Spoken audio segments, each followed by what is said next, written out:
So in problem 40, we're taking a look over here at 64 to the 1/3 power. So there's different ways that we can write numbers that have fractional exponents.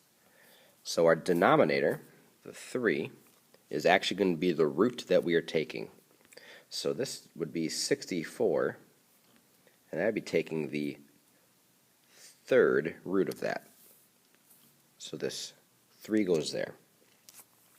My numerator, which is a 1, is still the power of the problem, so I'm still taking this to the first power. Being to the first power does not change anything, so that actually can be taken out, and being to the first power is just going to keep it at whatever number I get. So the third root of 64 is then 4, because 4 times 4 times 4 is 64. Problem B. We have 4x squared y to the 5th, and all of that is in parentheses to the negative second power. Now what I do for this, whenever I have a negative exponent, that means I'm taking everything that exponent is working on, and I'm moving it to either the denominator if it's in the numerator. If it's in the denominator, I move it to the numerator. So I'm basically using the reciprocal of it. So what I'm going to do next is I'm going to take this entire thing and use the reciprocal. 1 over 4x squared y to the 5th, and that's to the positive second power. Then what I do from there is I'm going to square everything. So I have 2 squared, or rather 1 squared, I'm sorry. 1 squared is just 1. 4 squared is 16. X squared is x to the 4th, and y to the 5th squared is y to the 10th. And that is now simplified.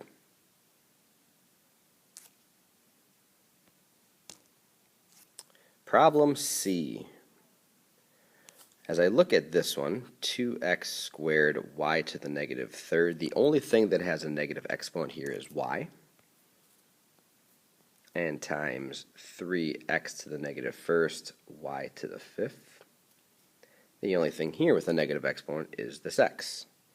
So again, just like I did before, I need to take those and rewrite them. So I have 2x squared, but now y to the negative third becomes y to the positive third in the denominator, times 3, and now my x to the first goes in the denominator and becomes a positive first. I could write that exponent there, but again, just like in problem A, I do not have to write an exponent of 1, and my y to the 5th stays in the numerator. From here, I can now go through and simplify. So I have 2 times 3 is 6. X squared divided by x is just going to be x left in my numerator. And y to the 5th divided by y to the 3rd is y squared left in my numerator. More information on why negative exponents move to the denominator or numerator depending on where they are is in a different video. You have to go on my website and look up for negative exponents and look for the video tutorial on that. And that would be all.